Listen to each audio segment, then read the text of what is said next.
And we just had some great polling come out. I think the most accurate poll over the last 8 or 9 years was Rasmussen. They just came out with a poll that we're 5 up. Take a look here. This is the number of polls per week that were released. So why is it that on August 18th, August 11th, why are the number of polls going down, the number of polls released? It's because of this. When the polling data fits the media narrative, the polls get released. Let's bring on Mark Mitchell. Mr. Mitchell, how are you, sir? Doing really well. Yeah, we nailed it. Yes, you did. We really nailed it. You really did nail it. Here we go. Former President Donald Trump has maintained his lead over Vice President Kamala Harris and his support for RFK. The latest Rasmussen poll has a two-way matchup. 49% of voters vote for Trump, 44% Harris. 31% of likely voters in the Rasmussen survey say it's likely in the next 5 years America will have a second civil war.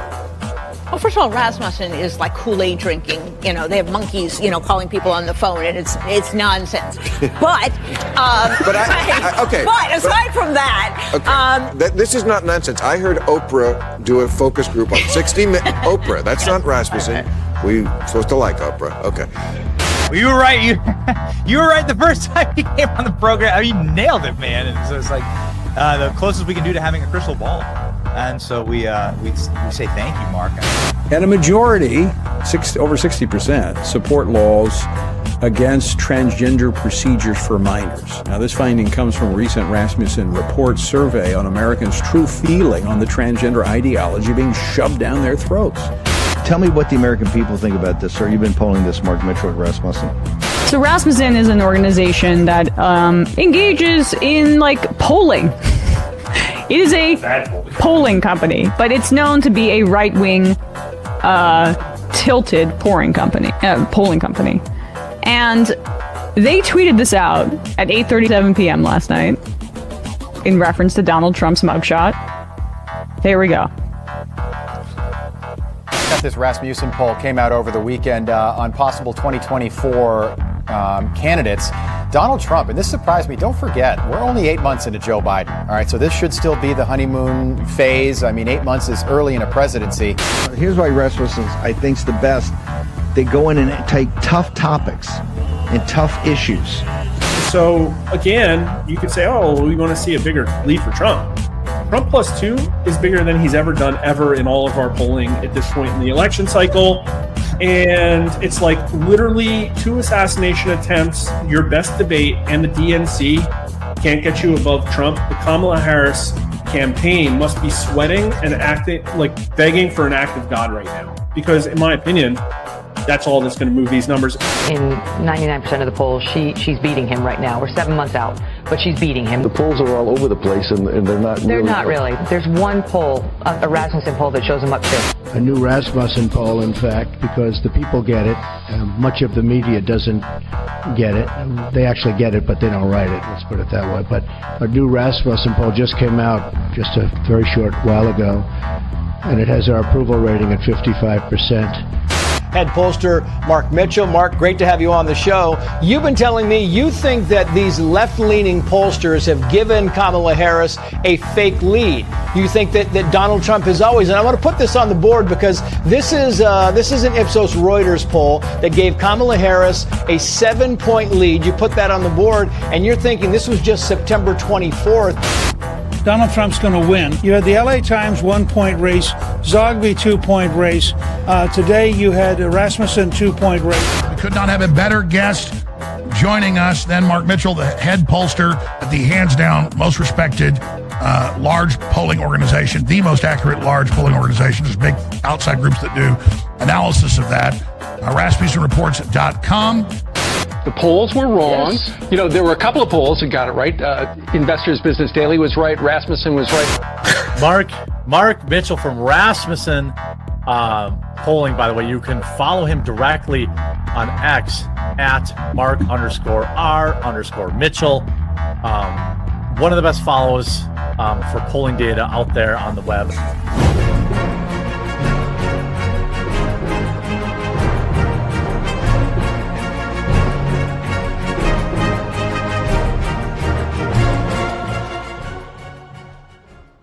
Hello, public opinion aficionados, and welcome to Rasmussen Report's Reality Check. And today, the reality check is for all of those people, those scummy individuals that perpetrated all this fraud against you, and now the walls are closing in. It looks like we're finally going to see accountability, and today we're going to talk about how much. We have a really special guest. First, by popular demand, we have the president of Rasmussen Reports, Ted Carroll, back with us today in just a little bit. And then also Mr. Peter Bernegger, an investigator up from Wisconsin. You're going to want to hear what he has to say. You're going to want to hear what he has to say about everything that's going on. But first, what we're going to talk about is a topic that's very near and dear to my heart, and that is the psychological operation, the continuing array of lies being thrown at Americans, at voters in this country, because it's really all the Democrats have left. And we're going to take a quick look, because on Wednesday, we talked about a prediction I made.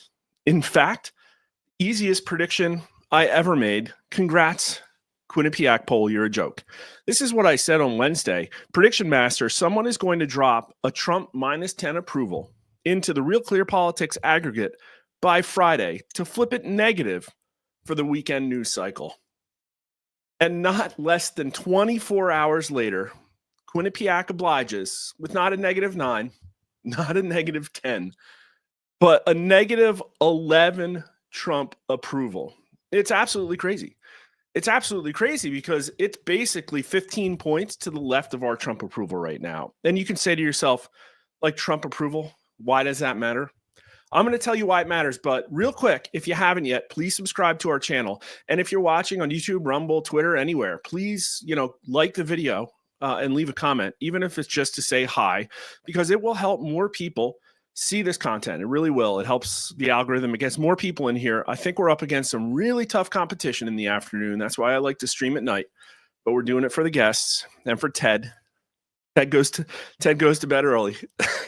And if you're watching and you want to have a better comment experience, hop on over to YouTube.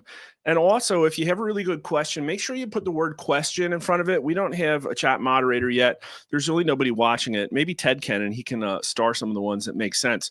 But it helps me a lot better, catch the questions that come up. But this is why it's important.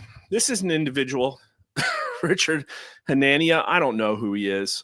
I know I looked at his feed, and he actually admits to being evil. So I don't know. Maybe that was tongue in cheek. But he says, a part of me worried that economic nationalism was like war, where even if you fail, the approval rating stays high because nationalism is an opiate.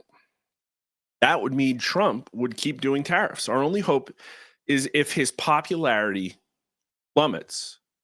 This is what they're betting it all on. They're betting it all on that Trump will all of a sudden become super unpopular. And it looks like a couple of people are out there obliging him. Nate Silver, this is getting to be a reasonably fast decline. We launched last week and Trump's approval was plus 0.5%. Now it's negative 1.7.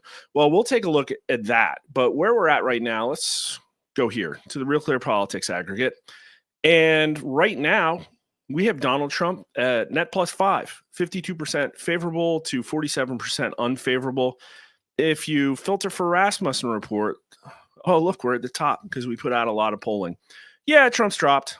He's dropped. He came in at an astounding plus 11. That happens after inaugurations. People are like, wow, maybe America has hope. And it's faded. It kind of went down a little bit, but it went back up. And he's holding, at 52%, just where I thought he would hold, 52% plus or minus a few points. But what we're seeing in the Real Clear Politics aggregate now is something completely different, a reversal. Trump now underwater. And if it wasn't from me, well, who is it from? It's from Quinnipiac, negative 11. Disgusting. Reuters Ipsos, negative 8. Keep in mind, Reuters Ipsos in September was as much as 9 points to the left of me. I think it was usually on average between 6 and 8 points. Let's just call it 7. Well, I'm at Trump plus 5 right now, and they're at negative 8. That's 13 points to the left. It would appear that they've gotten worse, not better. And we know that they're really bad at measuring Trump support. But look, there's only 2 really bad numbers here. 3, CNN. We talked about this SSRS poll on Wednesday. There's a lot of people in my vicinity. A lot of them are just moving to the left, though. It's the same characters, the same people with who've contacted USAIDs. But, I mean, listen, this Quinnipiac poll, this -11, here's how you know it's bad. Inside the internals, they talked about Trump's approval on the issues. Immigration, 46% approve, 49% approve. Trump is underwater, 3 points on the issue of immigration. Completely shut down the border. Like, completely reversed the border invasion. And Quinnipiac, their poll, is so far left, so full of Trump deranged people, that they have him upside down on immigration. Foreign policy, I think it was 42% approve to 53% approve, underwater 11 points. You know, brokering ceasefires with Ukraine and Russia. I mean, the economy I could get, but I think if we tested it right now, Republicans and Democrats would probably be relatively even. You know, people put Trump in the Oval Office because of economic reasons. Absolutely crazy. But here you are, you know, here's Ted tweeting about it. Reuters Ipsos, right there with them, having Trump underwater 8 points. And this is crazy. So we talked about Nate Silver.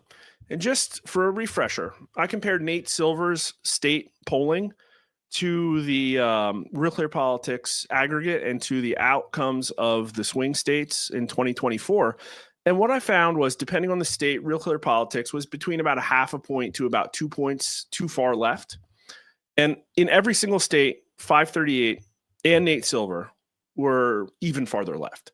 So even though they're supposed to unskew polls, they did the exact opposite, and they inserted additional left-wing bias. If they really were correcting for pollster house effect, if they really were trying to remove biases from the entirely left-leaning polling industry, then they would have adjusted, and now they would be to the right of Real Clear Politics. But the average right here, Real Clear Politics, -0.7. If you see Nate Silver, -1.7. Nate Silver is again a point to the left of Real Clear Politics. He's literally continuing to insert left-wing bias into a left-wing biased industry. Now, I frame this whole thing as an effort to paint Trump unpopular before the weekend news cycle, but I wondered, well, maybe there's something else. Maybe there's some other reason that this poll came out, and here's what I think it was. New poll suggests majority of Americans would blame Trump and the GOP for a government shutdown. This came out yesterday morning, right when Chuck Schumer was talking tough about how the Senate Democrats needed to not vote for Trump's continuing resolution, threatening a shutdown. And here it is, all of the cover they need. A left-wing scummy pollster putting out a poll that says, no, it'll be the Republicans' fault. Quinnipiac, hand in glove with the Democrat Party, giving them the political cover they need. And what was kind of funny is it didn't even matter. A complete flip-flop in one day. Chuck Schumer lashing out against radical MAGAs, but I'm pretty sure, I don't know if the vote happened yet. I know it was scheduled for about an hour or two ago, and it kept getting pushed back.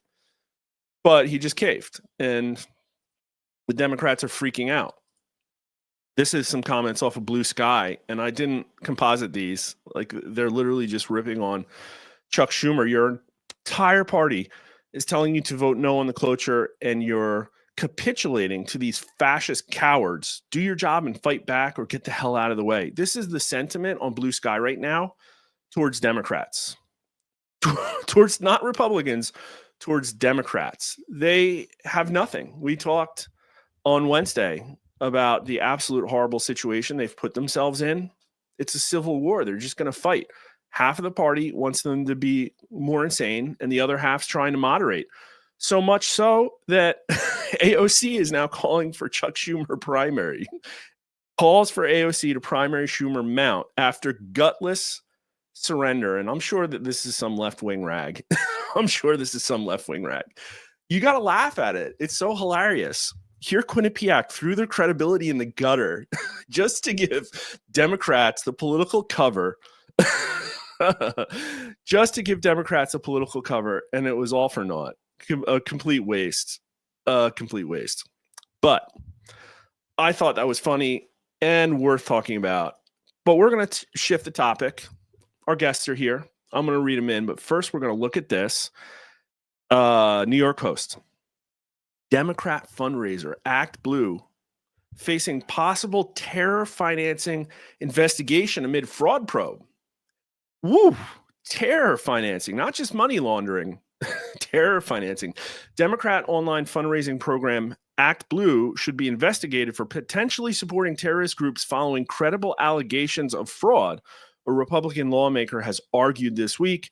Representative Darrell Issa, California, fired off a letter to the Treasury Department on Tuesday urging the Trump administration to investigate whether ActBlue, which has funneled billions of dollars to Democratic candidates in recent election cycles, has knowingly accepted payments from any terror-linked groups. That's a really good question because everybody talks about the methods of ActBlue, the smurfing, the money laundering on behalf of unwitting voters who have no idea that they're donating tens, if not hundreds of thousands to Democrats, even though they don't have the financial means.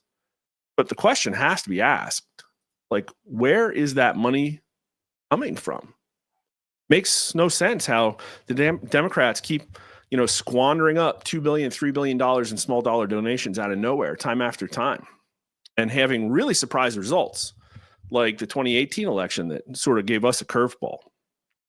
And so we're going to bring on Ted, president of Rasmussen Reports, to talk about it. Say hi to everybody, Ted. Hello, everybody. And this. Can I do a little bit of a preamble for our guest about to be clicked in?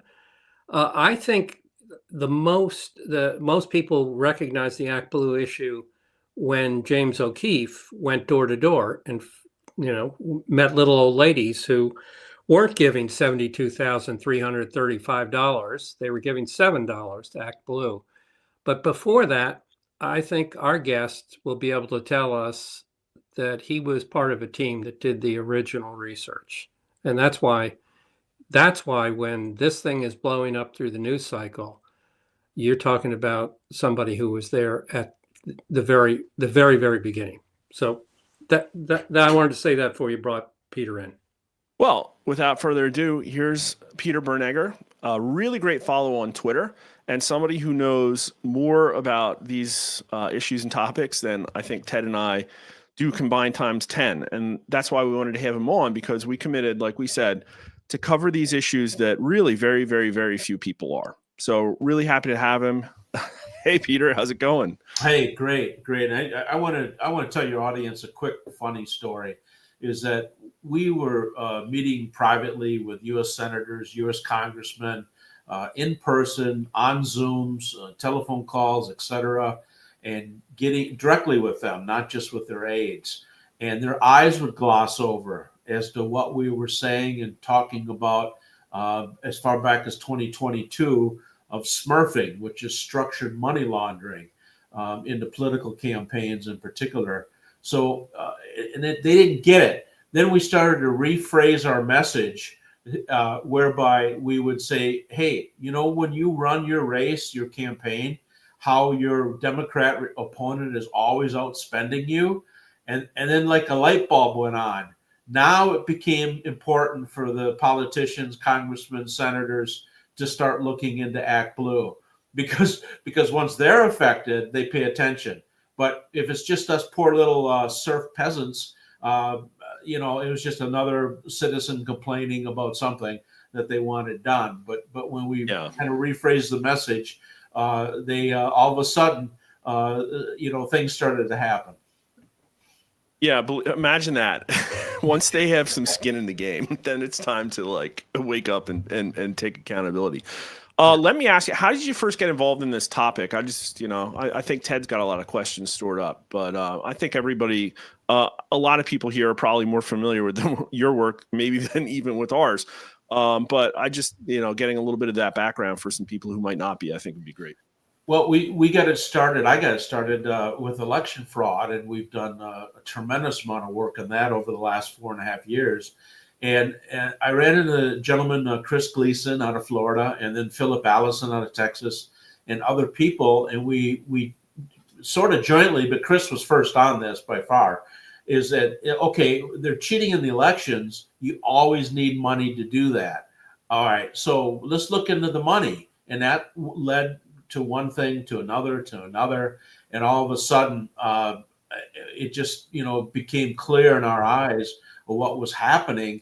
And this is probably the most important part I want to say, at all levels. So it affects every single American. Smurfing is criminally laundering money into a political campaign.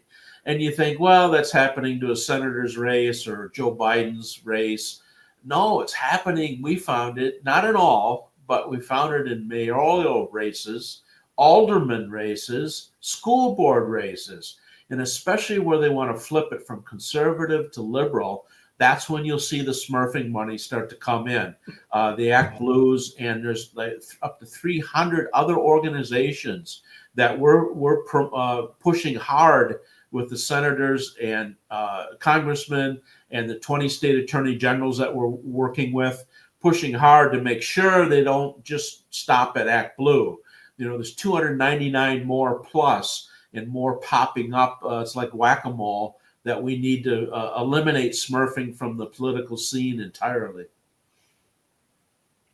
That's way worse than I thought. It is way worse. And as I'm stressing, it affects every single American, because you could have smurfing in your school board race. We found it. I filed a criminal complaint and also ethics complaint against our state attorney general, Josh Call, for smurfing $3.4 million into his campaigns. And he came from a Perkins Coie law firm. He was formed before he was elected to the state attorney general's office. He worked as one of Hillary Clinton's attorneys. So this is how prevalent it is. And I could go to almost any Democrat in the nation, but many Republicans also, where we catch them smurfing. It might be hitting around 75% of all members in Congress and the Senate. And then you go to a lot of these state races, especially governorships, up to 75% of them are smurfing. And that might be a low number, in fact. Oh, that's appalling.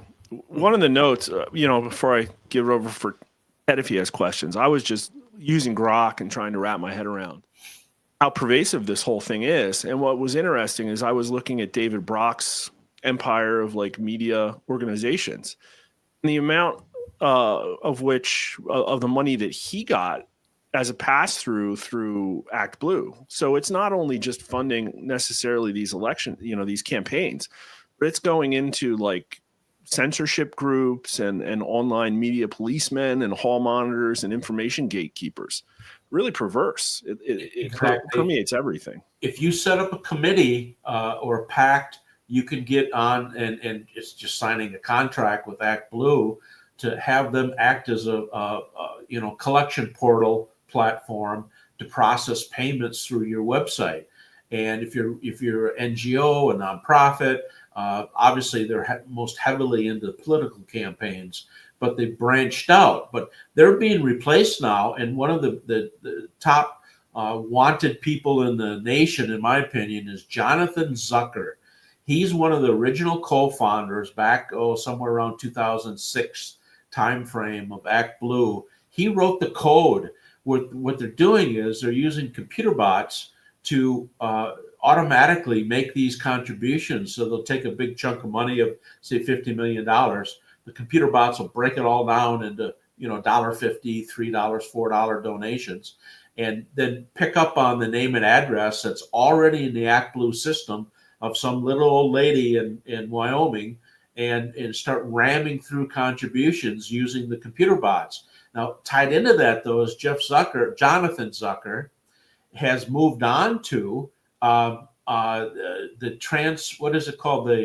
Transparency Network or Action Network. The Action Network. I think they used to coordinate all of their protests and stuff. And they also his computer bot program was purchased in January of 2016 by WinRed.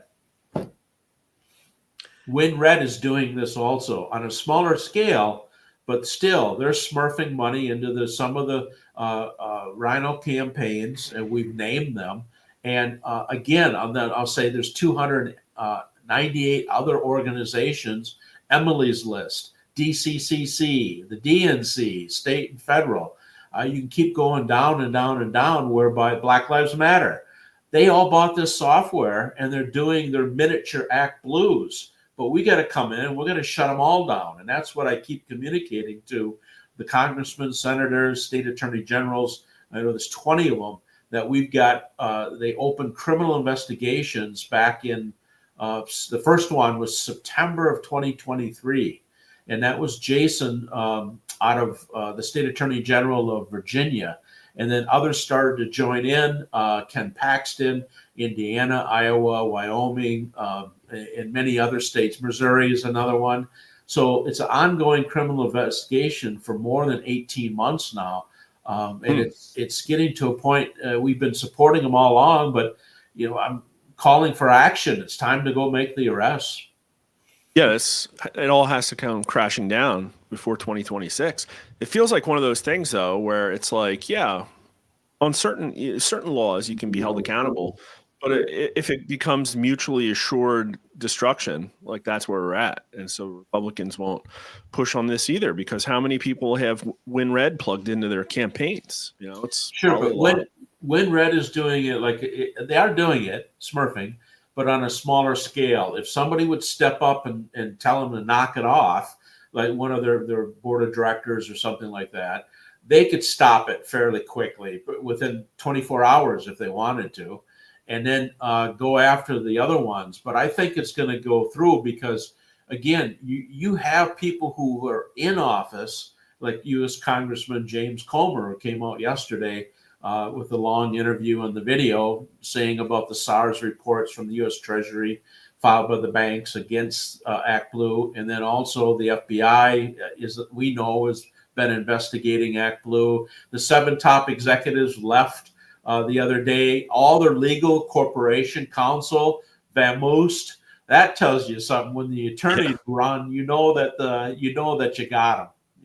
Yeah. So, but I was getting to is that these sitting politicians know when the next election comes in 2026, or if it happens to be in the next 2028, they know they're going to be up against this ActBlue fundraising machine if they don't shut it down. And they felt that in the past, where they'll raise $1 million and their Democrat opponent will come in with $3 million, and they'll say, "Oh, we got all these small donations. We're supported nationwide." No, they're not. They're smurfing and criminally laundering that money in, just like Kamala Harris did, the $1 billion in 90 days. That was Smurf money. That was up to 90% Smurf money from China. She's a woman of the people. And the U.S. Treasury. The U.S. Treasury. Peter, let me jump in and ask again about background. You got in it a long time ago. Were you before or were you after the O'Keefe video series? Oh, no. We work with James O'Keefe. We supplied 100% of the information and data to James O'Keefe. That's what I thought. All that is ours. However, God bless James for stepping up and getting a national reach on it of exposure. And that really helped, in the process. Yeah, no, I think our viewers want to know where it started, and you're giving plenty of credit to other people that aren't on this podcast here, but you were one of the originators of the investigations that turned this thing into something, and then O'Keefe picked it up and went door to door and created the video. Yeah, correct. And we still work with James on smurfing, even though obviously he's into a multitude of investigations. But Chris Gleason was probably the first person.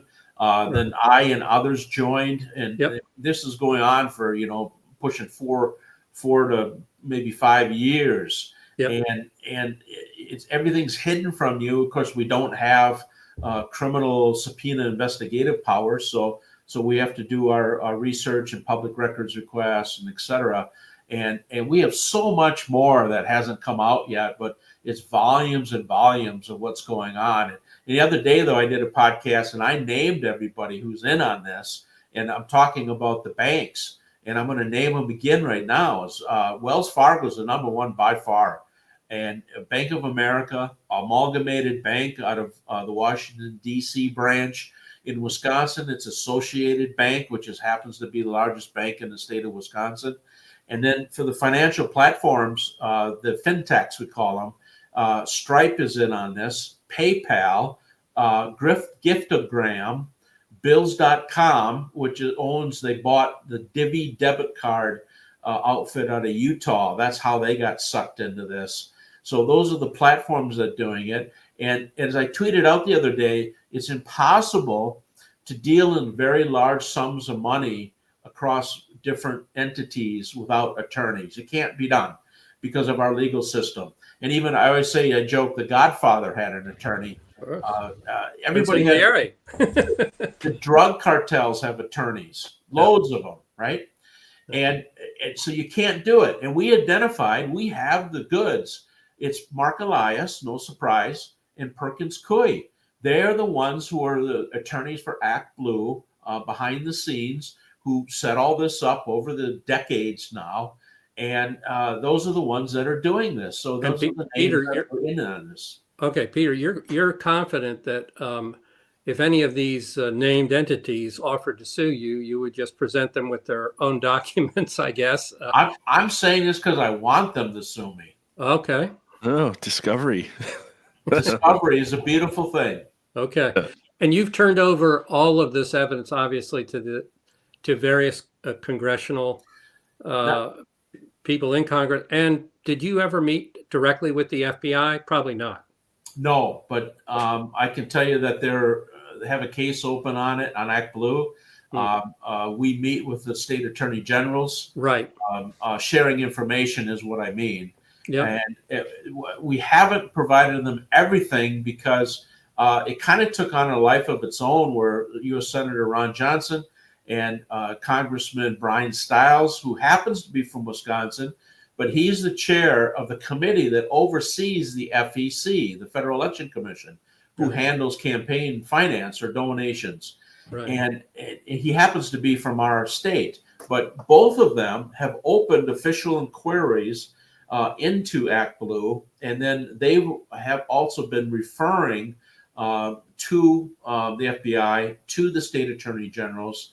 So they're all working together. But the volumes of data that we have, the reason I say we haven't given everything, we have terabytes of data.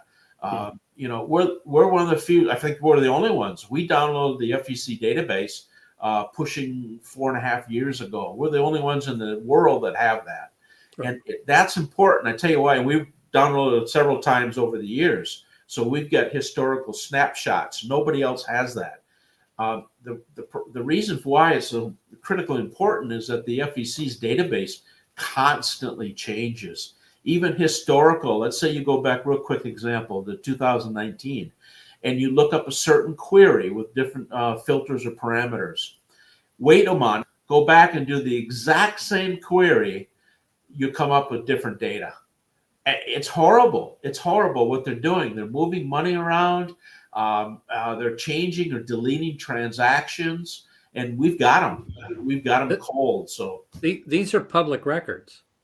They're supposed to be, but you can't get a public record from the FEC from 4.5 years ago. But you can from us because we saved it. But when you're telling viewers that the same document changes within a month or certainly within a year span, that means those are altered public records. Oh, that's true. And then on top of that is another reason is we'll see them like preload an election, a particular campaign. And let's pick U.S. Senator Lindsey Graham, big time smurfing, criminally laundering money. I think a lot of it's coming from Ukraine. You're going to find that out when the audit's done. Is it what? I can't prove you wrong. Right? Yeah. Well, we published on Lindsey Graham already. It's up on my Twitter. If you look down, maybe 2 weeks ago, we've been running 100 U.S. senators. I think I published on 10 of them already. We're going to publish on all of them that show up for smurfing. But if you go back to Lindsey Graham and take him as an example, he'll charge up his preload, if you will, like on a credit card. his campaign with a whole bunch of money, and then leftover money after the election, and per the FEC website, you'll see it flow back out of his campaign. And what they're doing is they're taking it to go put it into some other campaign in the next election cycle. You'll see a minus, let's say minus $15,000 from some competitor or contributor, and that minus 15,000 was taken out of his campaign, and then it was put someplace else for the next election cycle. And the Democrats are doing that big time too. So there is confidence that the voting public can have in the FEC, Federal Election Commission, is very close to nil, right, Peter? Nil. In fact, that Ellen Weintraub was the chairwoman who she was on there since I think 2002, and President Trump finally fired her, and then she's the one who announced, "Oh, I'm not leaving, I'm staying." I think she's gone now, as far as I know. Yeah. She was there specifically to cover things up. If you filed a complaint, there were certain individuals, we have the documents, where throughout the years they would file and say, "Hey, I didn't make these donations," meaning they were smurfed. Yeah. And stop it, take my name off, or I'm complaining, here's my complaint to the FEC. It was her job, Ellen Weintraub, to just cover it up and make it go away. It's awful, Peter. It really is. And congratulations. It took you a long time, and you and all your team, a long time. Credit to O'Keefe, credit to everybody. Finally, it's rolling. I guess those state attorney generals check in with you, and you feed them things as they need from your discoveries, right? Yes, and it does get to a point though where we run into private citizens run into a red brick wall, and you just can't go any further, because what we want to see is like the merchant services financial records, and that's basically Visa and MasterCard. They process like 98% of all transactions around the world. Well, all those cards, even if they're gift cards, virtual cards, international cards, prepaid debit cards, prepaid credit cards, there's 7 different types of cards. So if they process all those, that's the mother load. But of course, we can't go into Visa, MasterCard as private citizens and say, "Hey, give us your financial records." So that's State where attorneys can. Exactly. That's the blessing of the FBI and the U.S. Attorney Generals. They have the subpoena power, and they are going in there. The subpoenas have been gone out, and they're getting additional SARS reports, as Congressman James Comer said yesterday in the video, from the new U.S. Treasury Secretary. So those SARS reports are, going to be in the hands of the good people pretty soon. Could you clarify that for me? So, suspicious activity report gets created by a bank, like an AML department or something like that, and it's like, oh, like terrorist money is changing hands or something. They create the report, and it gets submitted to the Treasury.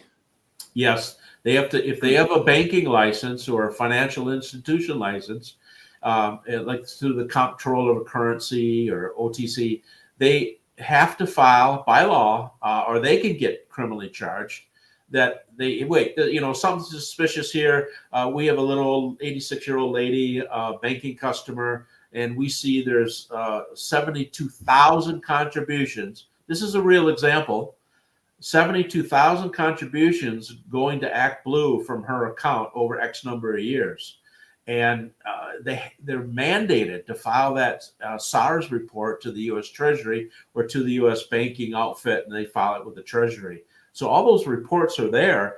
The Comer said that they couldn't get them, though, because the Biden administration was covering them up by withholding those SARS reports. This is literally Janet Yellen stonewalling to run cover for a Democrat, essentially slush fund.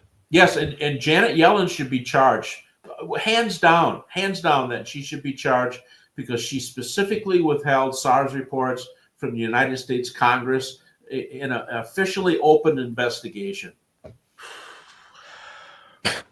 I'm seeing sentiment in chat questioning the timeline. And I know it's like we're not gonna see a resolution here in 2 weeks, but I wasn't aware how widespread the state investigations were and how long they've been going at it. And then as far as like the FBI aspect, I assume that's probably relatively new. And we're not looking for you to prognosticate on when we're going to see stuff. Well, maybe we are. What kind of signs are we going to see over what kind of timeline do you think? Like best case scenario? I know that I can't say what, but I know what happened in the end of January when the 7 top executives of ActBlue bolted and their own attorneys bolted.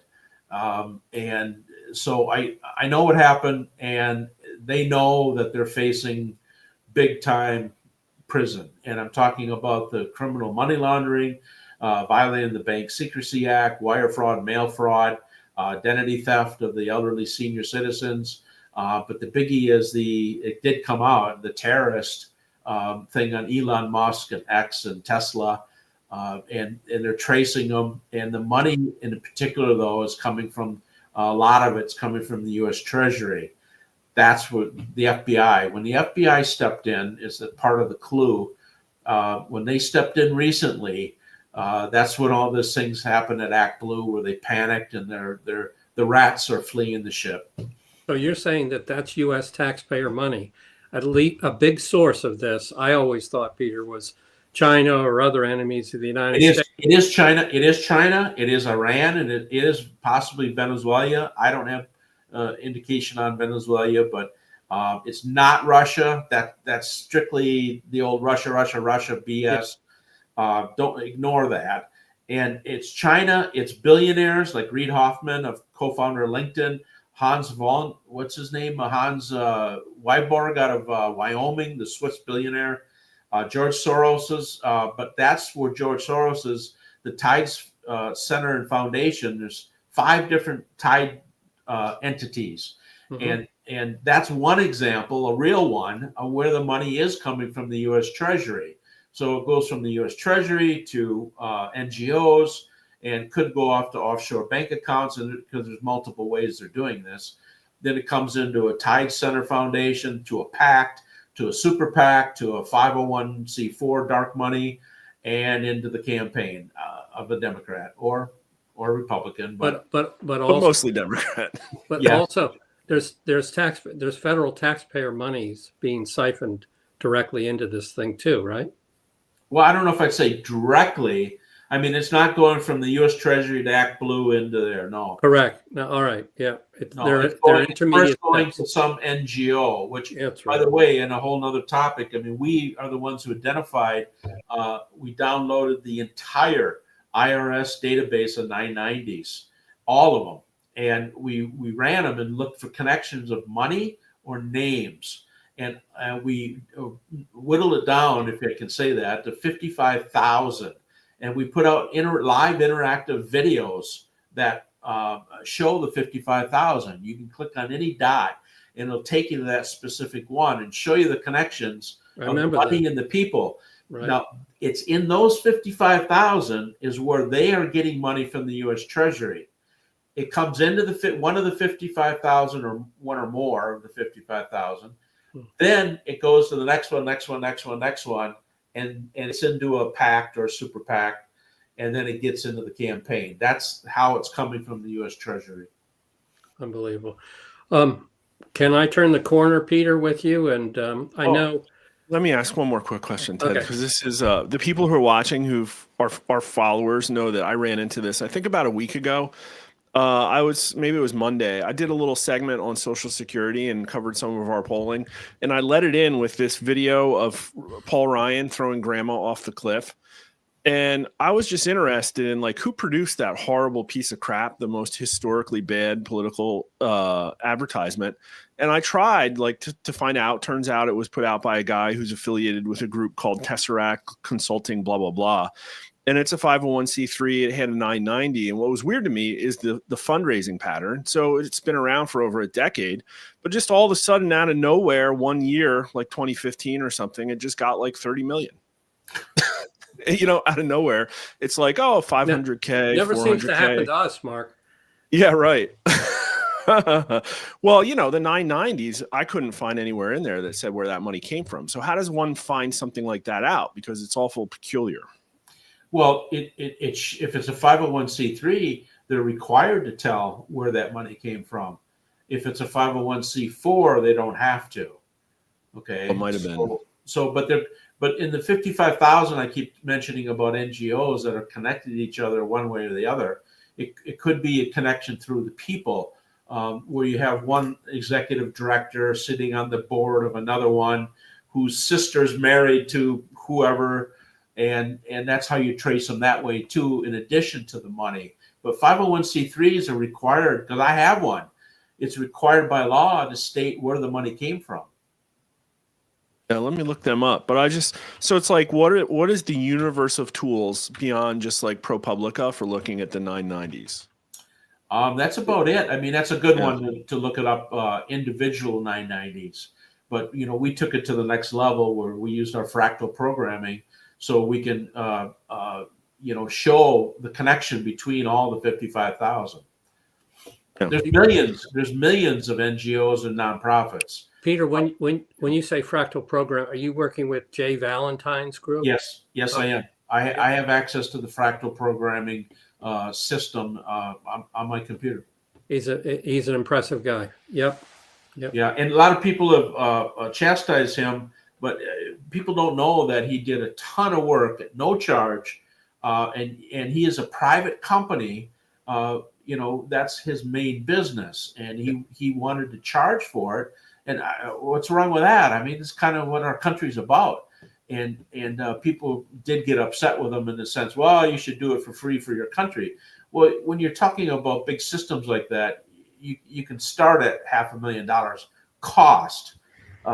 So, you know, it's not something easy to say, oh, just give it for free. And then it's ongoing maintenance also on top of that. So, right. But it's fantastic technology. I remember his testimony in Wisconsin. Yes. And watching what he was able to find. Of course, you know, the usual suspects were all claiming he's a fraudster and he didn't prove anything and all that.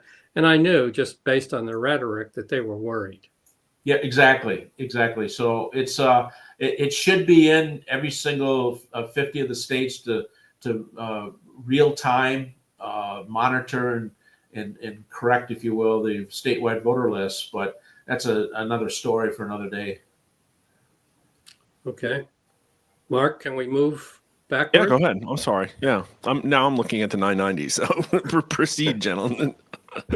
Peter, what I was most impressed about early on is that your diligence in Wisconsin to FOIA extracting information from unwilling government officials and going even beyond that to what you told me today. You're taking their testimony and you have their testimony.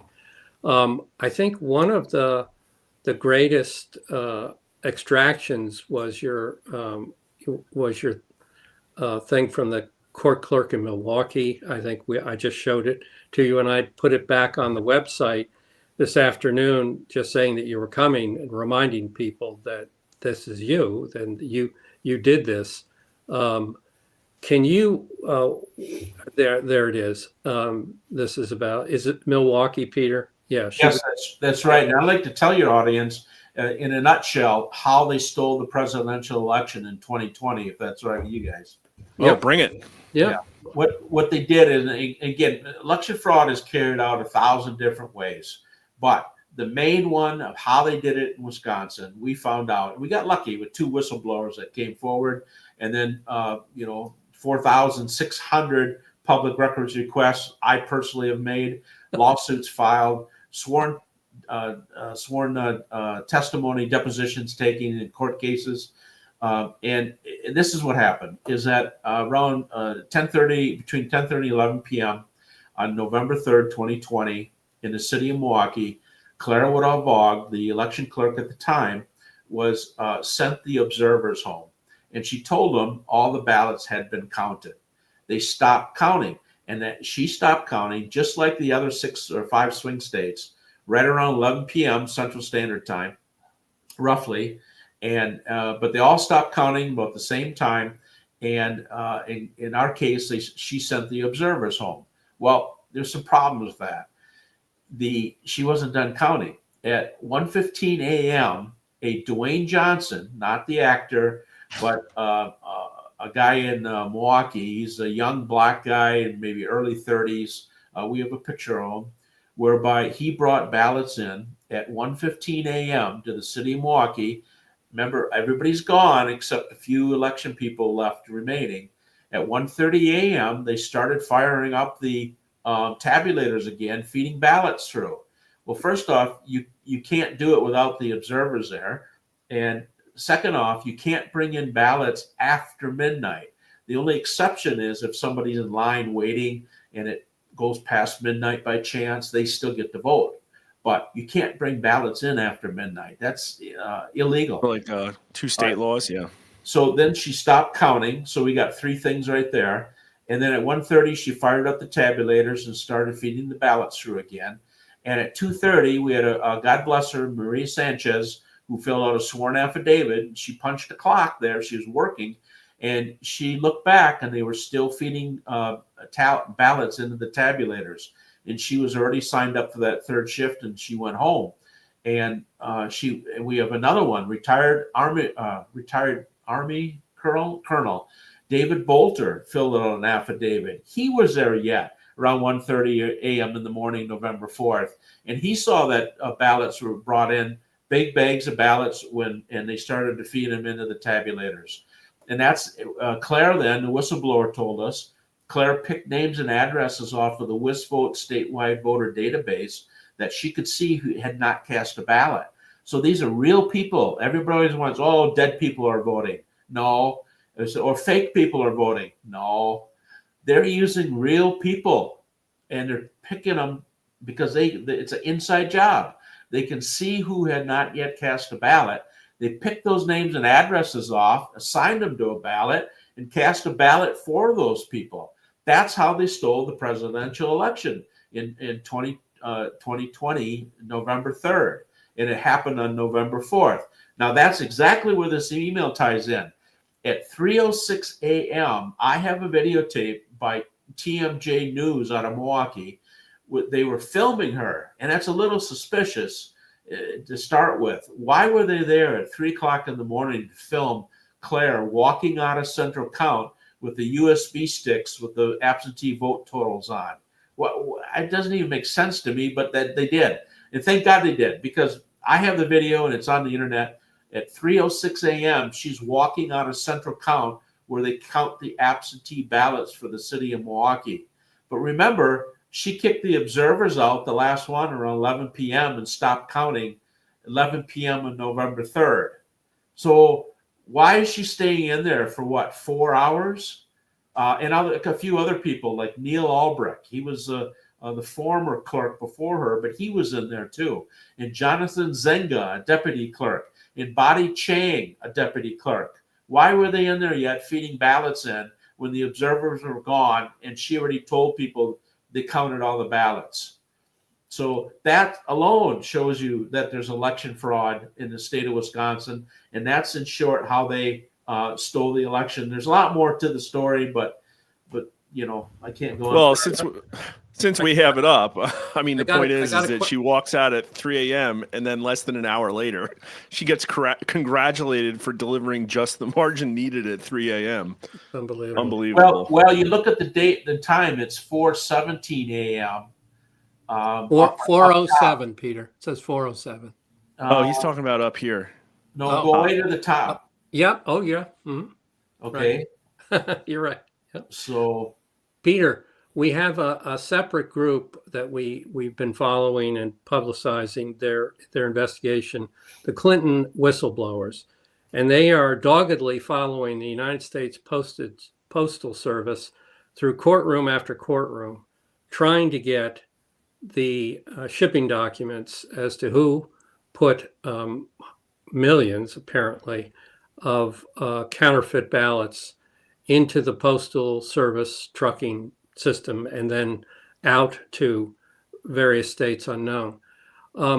Can you help the audience as to how these ballots arrived? Do you have any information that would help the Clinton whistleblowers? Because I think those ballots supposedly were in bulk. They were a huge, huge amount.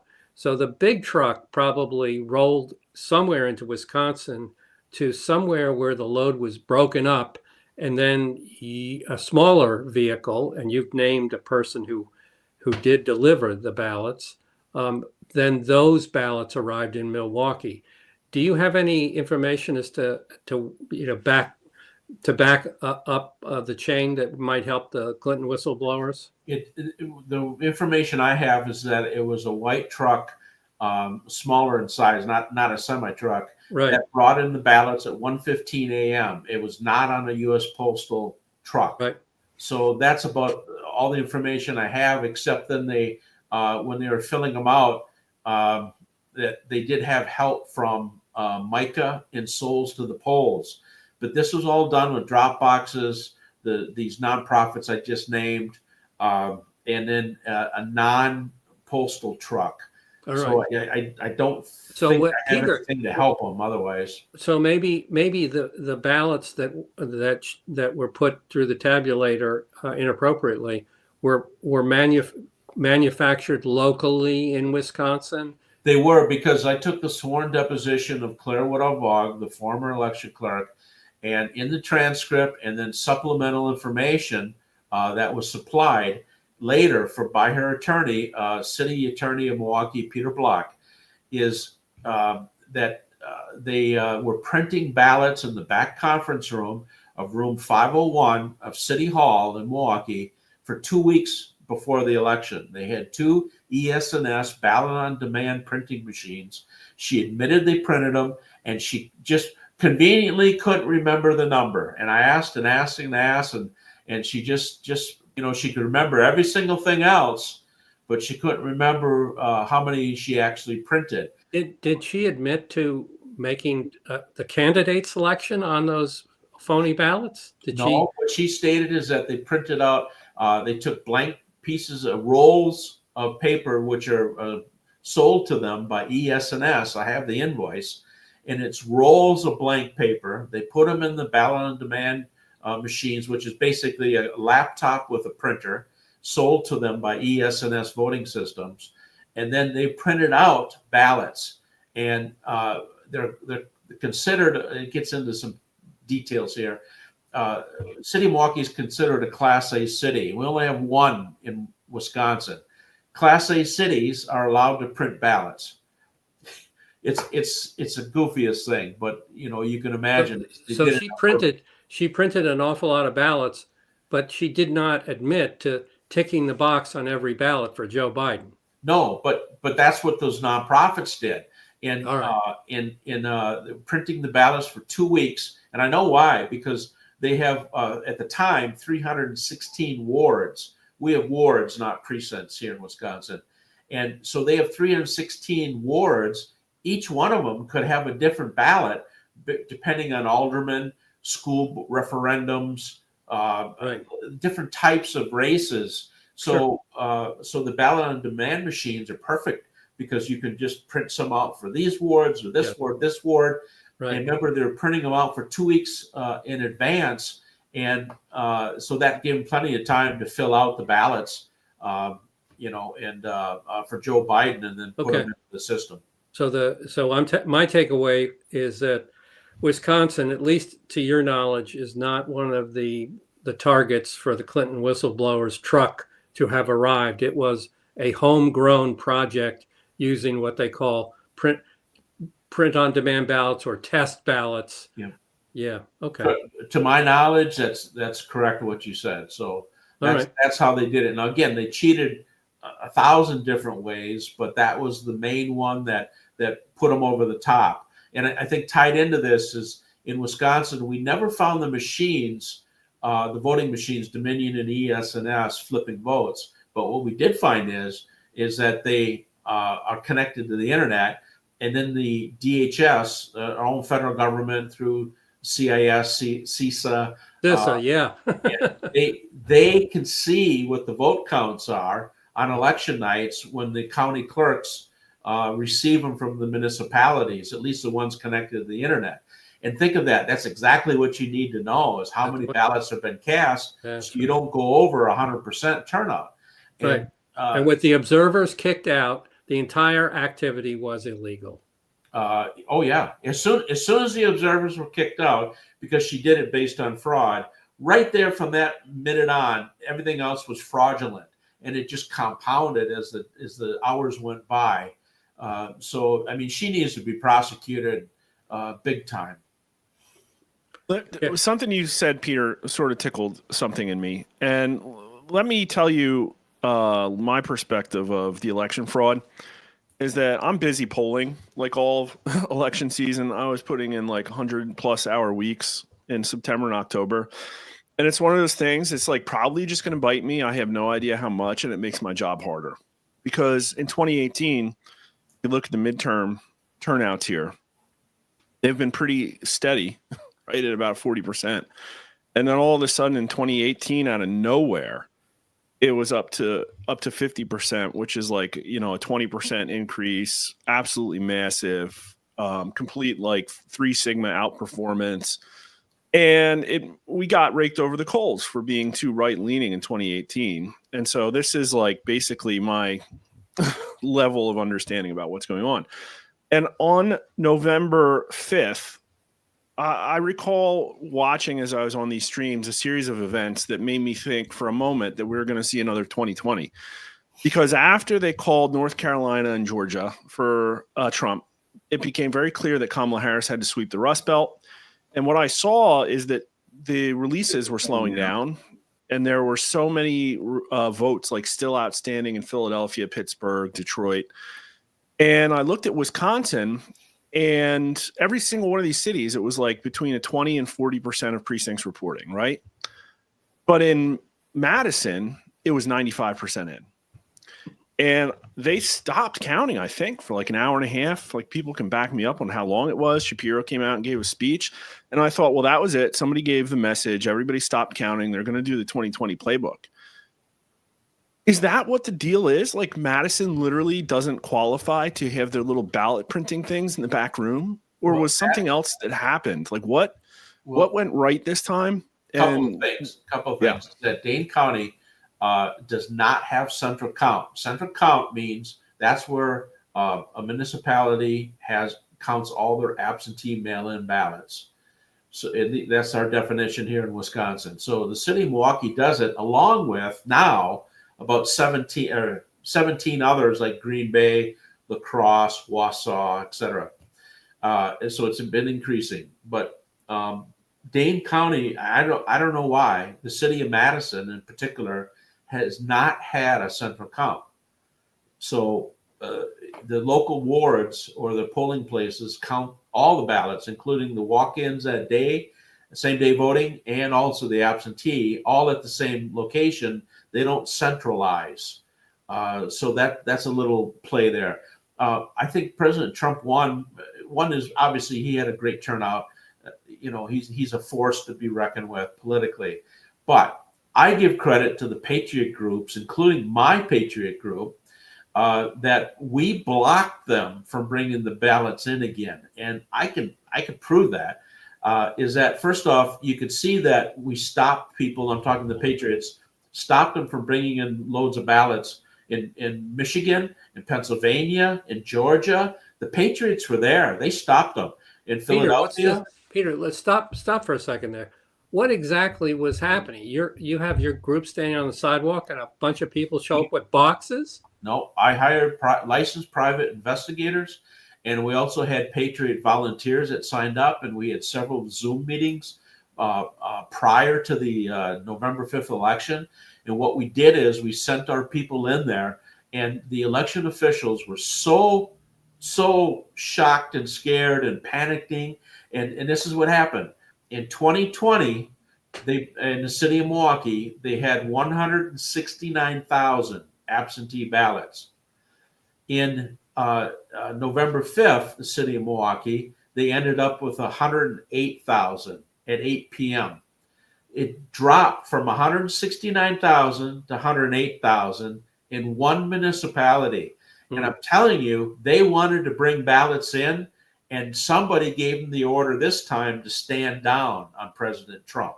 And I know how they stole the down ballot races too, but Right.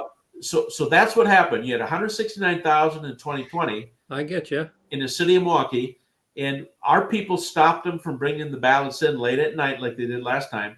And How did how did they do that? Were they physically were there trucks that were rolling up that were denied access? Physically, we had people, we had licensed investigators outside in cars watching. We had them in at the doorways. We had them in the hallway. We had them in the central count building themselves. This is fascinating. And then what we did is there's a law in Wisconsin where in central counts, the clerk must provide the number of that she or he received at 8 p.m. We had 3 attorneys there, and one of the attorneys went and asked the clerk at 8:02 p.m. We've got all this recorded in a diary that we want to know what your absentee ballot count is. The clerk didn't want to tell us. At 8:11 p.m., when she found out the person was an attorney and had a copy of the law with her, and showed it to her. The clerk's name is Paulina. Is 8:11 p.m. We obtained the number, which was 108,000 and change absentee ballots. Yep. So they wanted to bring in that 50,000-60,000 extra again. And I'm telling you, the look on their faces, they were so nervous. And then somebody gave the order, I don't know who, to stand down and don't bring in the ballots and forget about Trump. We're not going to beat him tonight. So when you got that 108,000 and change figure, that froze the count. Bingo. And they couldn't bring in 10, 20, 30 more thousand more because you had the number.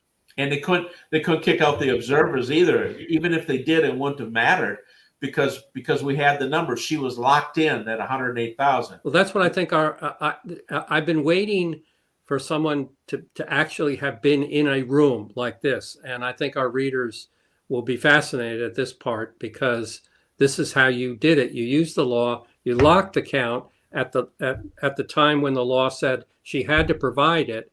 And it didn't matter how many trucks were circling the block. You would, whatever came in after that with the observers, you would call those. Those would have had to be segregated and argued about. And you're gonna this quick story you're gonna chuckle and laugh about is that remember Merrick Garland was threatening groups like us. Yeah. That we're gonna have FBI agents at polling places. I remember they did. They had this is the funny part is that 2 of my licensed private investigators were narcotics officers, and I'm telling you, they're the best undercover guys ever. They were outside working for us, watching the 2 FBI agents outside who never saw them. And so we got pictures, we got video of the 2 FBI agents sitting in the car, playing tiddlywinks. And we were keeping an eye on them. And the FBI agents never saw us. All right. Well, Mark, does Cash have those names? Does he have those pictures? Well, I'm sure I could find out who they were, but in a sense, they were following orders from Merrick Garland. That's right. Yeah. Yeah. But this is real news, Peter, because there's a whole lot of people who follow us who want to know how it happened, how Trump blocked the cheat. And you're telling us a specific example of where Milwaukee? You're talking about Milwaukee? Yeah, Trump didn't block the cheat. We did. And did you have any help from the campaign? Zero. We would, I tell you, some of the most stupidest people on earth is you talk to the RNC or the Wisconsin GOP. I mean, it's unbelievable. I think it's people that, can't get jobs in the real world and then they go and get those types of jobs. I mean, it's unbelievable how dumb they are. And that's a factual statement. It's not a slant. Yeah. I'm stating factually, these are dumb people. So there were, I think there was a whole organization effort associated with the GOP, and they had an awful lot of lawyers, Peter, and The lawyers were supposed to be dispatched everywhere, and go ahead. You want to hear another funny story? I might as well tell it for the historical record. So U.S. Senator Ron Johnson sitting in a hotel room watching the election results. Nothing wrong with that. In there was 14 RNC attorneys, and they were getting their news from my tweets. And I know that because former State Assembly Representative Janelle Branchen went in there, and she was down in the inner city of Milwaukee going to different polling places and checking out and watching and asking questions and being a fantastic patriot. And then she finds out that these 14 yahoos are sitting in a hotel room watching on TV for what's happening at Milwaukee Central Count, because remember the tabulators, they had to shut them down. They had to start recounting the 31,000 ballots again because of broken seals. They had all kinds of problems. People didn't show up. Counting was supposed to start at 7. They officially opened at 8. Their employees didn't show up till 9. It was like set up to slow down, right? That's right. So these 14 bozos of the RNC attorneys are watching, and they couldn't get up-to-date news. But I had 17 people inside the Central Count of Milwaukee, and they were texting me live what's happening minute by minute. So then these attorneys are getting their news from me because I'm tweeting it out. You can go back on November 5th, the evening, into 2:30 in the morning, November 6th. Read my tweets. I'm giving minute by minute updates. I remember. What's happening. I remember. So Janelle Branchen goes in, kicks their rear ends, and says, "What in the heck are you doing? Get down to Central Count," because this is when the tabulators are down. Yeah. It's approaching like 10:30, 11 o'clock in the morning, and they weren't even counting, getting ballots fed through right then. Most of the tabulators, 13 tabulators, were sitting, doing nothing, and the workers just milling around doing nothing. Right. And so then Ron Johnson and a couple of attorneys, Brian Schimming, head of the so-called head of the Wisconsin GOP, then they get down there like at 5 o'clock p.m. on November 5th, and they said, "Well, this is terrible. This is horrible. You got to get feeding ballots in and stuff like that." And, just enough for the news clip. So they get 10 seconds on the news. There you go. Their soundbite. So, and then they left. Well, we're the ones, obviously, my people stayed, and we're the ones who ended up blocking them from bringing in the bags of ballots late in the night or kicking out the observers. And I had attorneys there to back them up. I had the licensed investigators, recording with camcorders. So we got it all. I got all that evidence. And in other cities in Wisconsin, Peter, was there a similar Keystone Cops routine with the GOP lawyers, or were there better outcomes? Green Bay, but I had 3 people up at Green Bay on the inside, and we stopped them from bringing in also.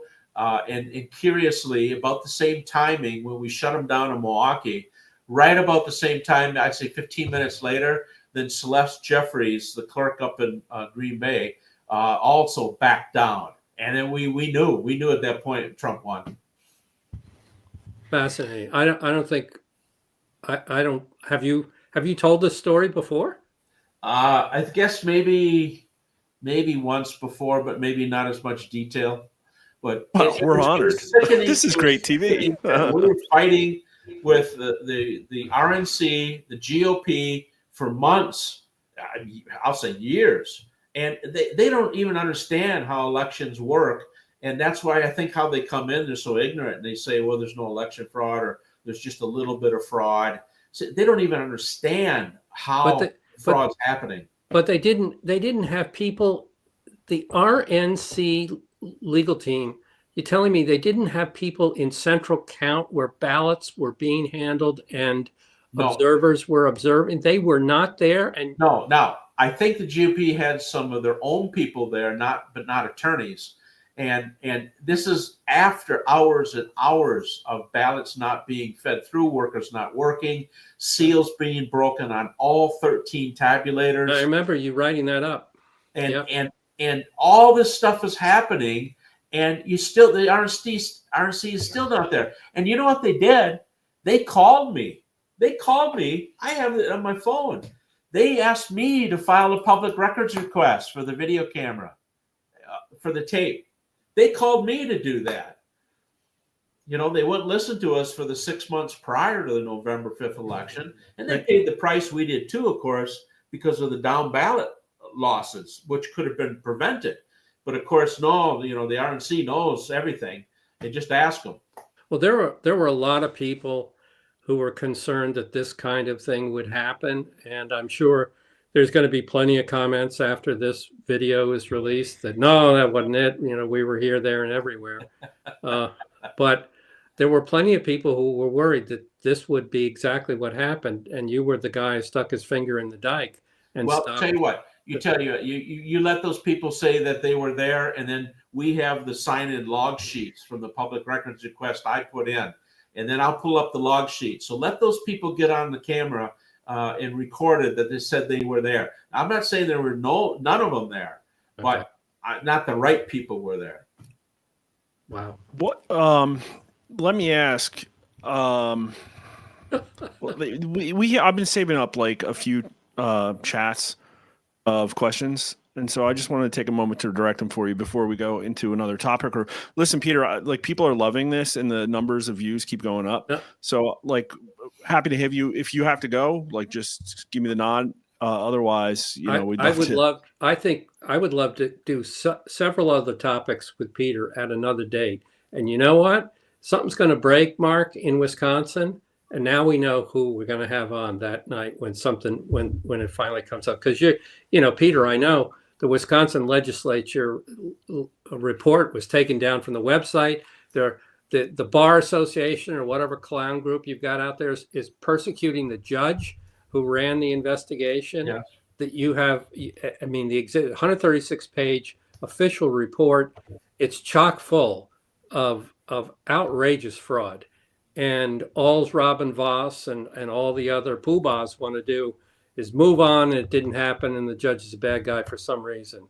And I think that report is dynamite, and the DOJ just needs to pick it up and start in any direction that they want, especially all those subpoenas that were put out to the people who actually worked for Zuckerberg and the election machine companies, and they just have to push those subpoenas right back at those people and get their depositions. It's very straightforward stuff. Well, I can state straight out to your audience is that President Trump has not at all forgotten about election fraud and fixing our elections. He's going to be prosecuting. I've tweeted this. He's going to be prosecuting the very top people, at least on the ones who did it nationally. Stealing the elections, 2020 in particular, but they've been stealing other elections also.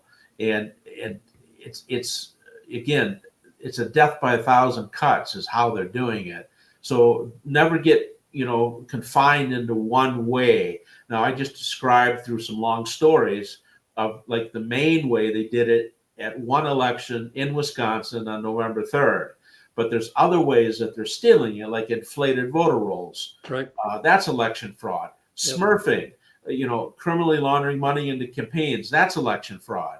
I could go on. Michelle Obama has a group that's still, even though there's a lawsuit against them by Jay Stone, who lives in Kenosha, Wisconsin, Michelle Obama has a group that's paying water, food, entertainment, and even busing people.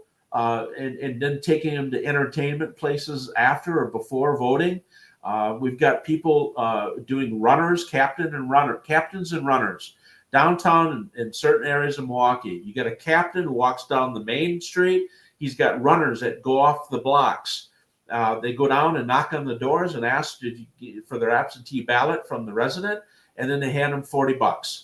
Now, our source of that is the city of Milwaukee police. But the police chief doesn't want to do anything about it. And those records are sitting in the basement of building D1 of the city of Milwaukee. And I've asked for them, and then he denied that they exist. So now here's another lawsuit. But, we need attorneys, we need money. And it's a shame that all this money goes to, fake groups like the RNC and the state GOP parties.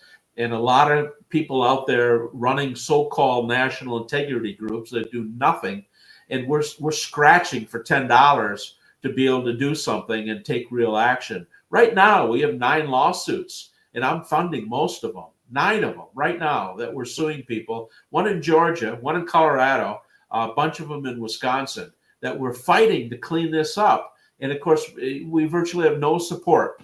It's sickening when then all these other guys are going around with millions of dollars. You know, Perfect had timing. $250 million, right? Perfect timing, Peter. How can people send you money if they support you? Well, on our website, it's electionwatch.info, and there's a donate button there. And then there's also on the bottom, you'll see a P.O. box if somebody prefers to send a check. But you know, everything, all this costs money. You know, we hire private investigators. You know, all the computers we have, the custom software. You know, doing these reports, everything costs money. The attorneys are the big cost for filing these lawsuits. Okay. Do you take money, like will someone discover you're taking money from some very bad person or controversial or anything, or is this grassroots? Oh, this is grassroots. We're not getting money from the U.S. Treasury. You just need to sign up for WinRed, Peter. You just I'm thinking about applying for a grant as an NGO or something, because you know, I'll supply condoms to Africa. Oh no. Okay. I wanted to do a few of the audience questions, but I had a quick one that I wanted to ask you first. And I just want to hear your reaction to some of the election integrity polling things that we've come up with. There are 3 big ones, and here are just like the top lines. 20% of all voters in the 2020 election who said they got at least one additional mail-in ballot to their house for somebody that lived there. 28% of all 2020 mail-in ballot voters said they committed at least one form of electoral fraud out of a list of 4 different options that included things like voting in a state that you don't live in. And then depending on the poll in this cycle, between 2 and 9% of our U.S. likely voter respondents who self-reported said that they were not U.S. citizens, and yet they plan to vote in the 2024 election or did vote in the 2020 election. What are your thoughts? First one is that makes sense because many states have motor voter rolls where they automatically send out a absentee ballot to everybody. Wisconsin's not like that, but Colorado is, as I understand, and Michigan is. So that I would say that number might be low, but of course it depends on which state you're calling. Then the next ones, I'd be very skeptical. I wouldn't believe. I would believe the people. If you're asking them to admit to a crime, I don't know how you feel it's a reliable poll on that. Just knowing. Well, our opinion about poll is like where there's smoke, there could be fire, so it needs to be investigated more. And I would plead for anybody to try and recreate our results. Well, you know, the answer is. But I'll give you an example. Anytime I get called by a Democrat pollster, you know, do you support Hillary Clinton or something? I say yeah, but I'm lying. Yeah, yes. No, I know, but that stuff, you know, can balance out and gets weighted out. And the point is here, there was no party signal. So you had both Republicans and Democrats saying, oh, yeah, I voted for somebody else. And I literally signed their ballot and dropped it off. Yeah. Mark, the other thing is that we didn't tell people these were crimes. We just said, oh, right. Did you fill out a ballot for someone else in your household? Yes. Did you? And they were very neutral questions. Did you do these things? So we didn't say this is a crime, but did you do it? No, we said, did you do these things? Okay, but you know, I could see that makes sense on that particular issue where a husband and wife are at the house and you know, one of them fills out the ballot for both of them. Here's one. Did you vote in a state that you no longer live in? I think it was like 17 or 18%. Said yes. Yeah, we just ran. I could give you a hard number. We just ran the list. We ran the list of the state of Wisconsin before the November 5th election, and then after that, we bought it on February 20th, so to make sure all the data was in there. We looked at only people who cast a ballot in November 5th election in Wisconsin, and there's 3,400 and change who we found moved at least 60 or more days before November 5th, some as far back as 2021. So if you take the number of ballots cast in November 5th election, you have to look that up exactly what that number is for Wisconsin. And 3,500 or 400 and change did cast a ballot, even though they filled out the permanently moved national change of address and then filed it with the federal government. So there's a real number for you. Yep, good. Looking it up right now. All right, let me bring some of these up. Tuxter, 27, watches our channel a lot. Question, were there any signs of ballots being destroyed? Sort of. That we have another whistleblower from the U.S. Postal Office in the northern part of Illinois, central sorting facility, whereby they took ballots from high Republican zip codes, and they collected them in the bin, and these were coming to Wisconsin, and they threw them in the garbage can. Another way they did it is, in the same facility, is they collected a whole bunch of ballots that they believed, again, were from a high zip codes of Republicans, and that particular bin, a roller bin full, one of those big ones, they put it on the truck to Alaska. What election is this, Peter? 2020? This is 2020 election, yes. Every one of those people was disenfranchised. Exactly, and by the time it got rerouted back, the election was long over from Alaska. Maybe, when they came back to Wisconsin from Alaska, the election was long over. And then you wonder what will happen to those ballots. I bet they threw them away. Disgusting. So this just represents the general sentiment I'm seeing. Leo, wow, extremely fascinating and revealing. Excellent podcast. Thank you very much, Peter. Then we have Wishing B. Question, has the information become well known, like on the ground in Wisconsin? It has, because luckily I've got a good following on Twitter. It's at Peter Berniger, my name. And I started tweeting out in December 27th of 2022, I think it was. And right from the very beginning, I tell this story about 2020. So if you can get back into my feed in the beginning when my Twitter account was opened, I'm not even sure how to do that. But if you get back there, I tell the story tweet by tweet by tweet with supporting documents. And so you can see the whole story back then.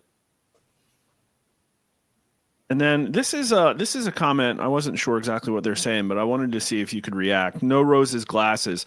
Vote Shield is the pathway for the local admins to get the voter rolls, which is tied to the newer voting system from Voting Works and Enhanced Voting. I'm not familiar enough with the system to know what these players are or do, but all the same people from Protect Democracy, you need this. So does this comment mean anything to you? It was a sentiment in chat. Doesn't mean anything to me. Personally, I think we should eliminate statewide computerized voting rolls. We don't need them. Yeah, well, we just had J.D. Vance come out there and advocate for a national voting holiday with paper ballots. And let's hope the Republicans can get that pushed through. I don't know. We'll see. U.S. Congressman Pete Sessions has that bill, and it's in draft yet. I've seen a copy of it, and I made a few suggestions to it to give it more teeth. The biggest thing is watch that bill or any other that might come along is that they don't get watered down, because they'll show you the good bill and everybody is excited and happy. And yeah, I'm for that bill. And then they won't tell you later on when it gets the day before passing it, they'll change some key words in it. And so just cautious. I support it now, Congressman Sessions' bill to fix our elections, but just, keep an eye on the language. It doesn't get watered down. Yeah, we actually had Colonel Conrad Reynolds on the show to talk about that before Pete Sessions actually came out with the content of the bill. So they've been following it really closely and are all over. Hopefully it stays like it is. Yeah. I think we're the only one who has the suite of polling results, from the paper ballots to would you go to a high school gymnasium and count them? Would you volunteer to do that? Voter ID, same day voting, results must be in within so many hours after the election. We have all that polling, Peter, and it's very popular.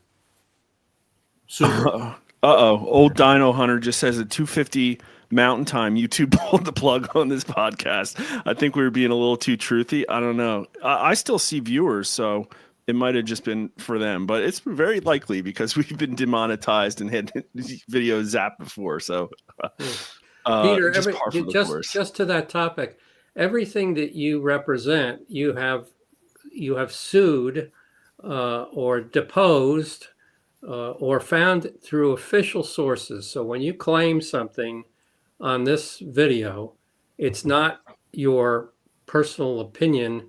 You have done the work to make that as a representation as fact. Definitely. And this is 4.5 years of intensive work, usually 7 days a week. And I have a team I affectionately call Peter's Army. We have 2,000 volunteers who I can call up and help me find this or that. And like I said, I've made over 4,600 public records requests myself. I've filed multiple lawsuits. I've won some, I lost some. We've got a lot more going right now. We've won now 17 lawsuits where my evidence or some of my evidence was used. So we've won 17, but it shows you though that, which were great wins, and we learned a lot, is we need to have this fixed at a federal level because you just can't break down these entrenched people, whether it's in Georgia, any swing state, whether it's, Katie Hobbs in Arizona, Gretchen Whitmer in Michigan, Megan Wolf in Wisconsin. You can't get past those gatekeepers, and you get little wins here and there, but we need to come in and do a paradigm shift. You need to wipe out absentee mail-in voting. That has to be eliminated. Now, again, I'm not talking about little exceptions you'd have of someone who's truly disabled or something like that. And of course, you need a system for the military overseas. I'm not talking about the exceptions. I'm talking about the mass of the people. You must eliminate that. You have to eliminate these computers. I don't care if it's e-poll books, Dominion ES&S, the WISVote or the statewide database of voter registrations. They're too rich of targets. Yeah. And you only need one person, to go in and steal an entire election because they're centralized, they're computerized, and most people think, well, if they're protected from antivirus or whatever it is, from hacking. What we found, and I always say, is the election fraud is sovereign fraud. And what I mean by that is it's the government stealing our elections. It's the federal government, United States of America, who's stealing our elections. You have all the peripheral players around it, China, George Soros, the Tides Foundation, Michelle Obama, the NGOs.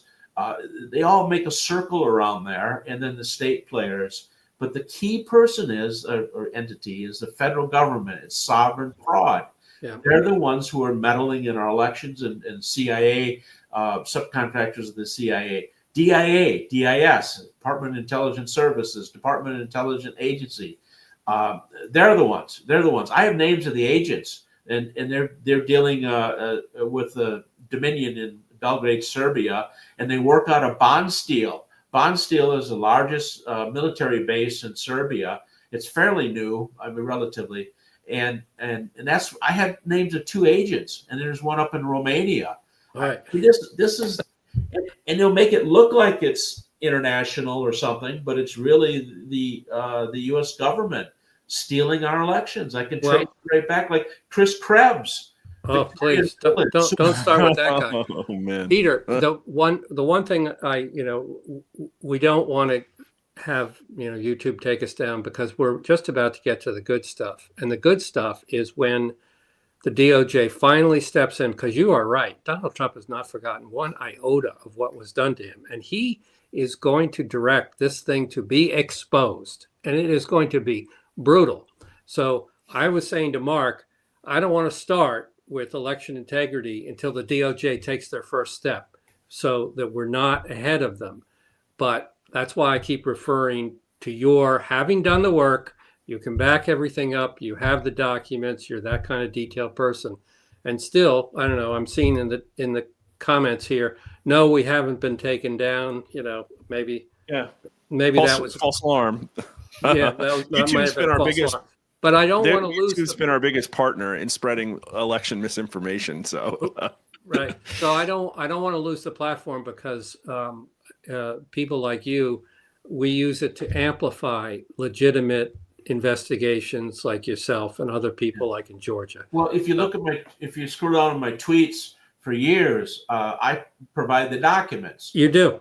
And they're on there. And then also we provide the documents on my website. It's electionwatch.info. And so we produce it now. I can't produce everything. I think I have, it's hard to count. I might have 9 million records. So some of that's, obviously computer files, but I have that many records, and other people working with me they have additional records. So you can't publish records like that. I think we're going to have a field day when the DOJ takes their first steps, because they can go to places that you have always been bounced out of. They can go right in and they can rip that evidentiary material out of the states, and it's going to be ugly for the bad guys. Really ugly. Ted, it's not Pam Bondi DOJ who's going to do it. Well, who's going to do it? Military tribunals. Think so? Really? Tell me more. Yeah. Now we're cooking. This is interesting. Yeah. All right, I got to go. All right. Well, wait a minute. You just left that. Okay, whatever. We're going to go back to talk about military tribunals, but I wanted to take 1 more minute to put your website up, give you another opportunity to plug. And somebody actually went to your site, and Zachary Rodriguez in the chat, and is saying they're trying to put it in recurring payments, and it's not working. So people are trying to support you. Yeah. Yeah. So this is electionwatch.info. Peter does absolutely great, astounding work that the RNC should have been doing with that $250 million that Ronna McDaniel took in, and it just where'd it go? And this is his Twitter profile. So please, everybody go there. You just Peter unfollowed Bernegger. him. Okay. No. It was just mouse over. Yeah. Yeah. Peter, we'll have you back for sure. So wait, Mark. Wait a minute. You're not even following me? No, I am. It was moused over. I am following you. You weren't following me. Otherwise, I would have chatted you. But don't worry, Peter. Rasmussen Reports is following you. I want to leave with your audience is that great things are coming for the election. President Trump was going to mention it in his State of the Union. However, he wanted to keep it a rah-rah, positive speech, uplift the nation, and focus on what they did do already, which has been fantastic. At least he has. And some of his other picks have been really good. I am a little disappointed in Bondi and Patel. However, give him a little more time. And then, big things are coming. So the big thing on fixing our elections, prosecuting the election fraud. Trust me, please, it's coming big time. I agree. Yeah, thanks so much. I'm going to stay on with chat, Ted. I don't know if you want to or as well. Peter, thanks so much. Everybody really loved this, and I think we're going to get a lot of views. I'll, probably clip it up and put the interview up there and retweet it a bunch. So thanks so much. Love to have you back on. Thank you, Peter. All right, take care, guys. Right. Military tribunals, and then he goes. No. Yeah. No. I think there should be. I think Trump has this very well planned out.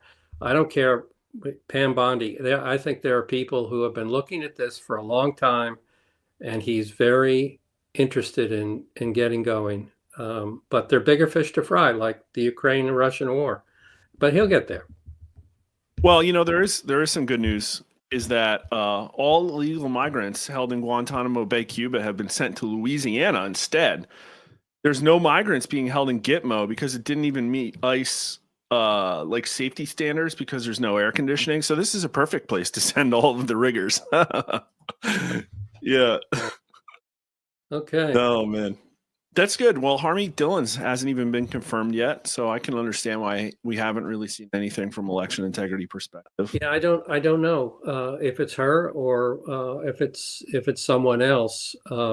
But I think that anybody who got the nod from Trump for a senior position in the DOJ knows what he went through, and he went through this persecution of the past 4 years because they were able to knock him out in those battleground states. And Peter just gave our audience a very good personal rundown of what happened in Milwaukee. And he can tell you because he sued and he got those records and he has the witnesses and he has the statements.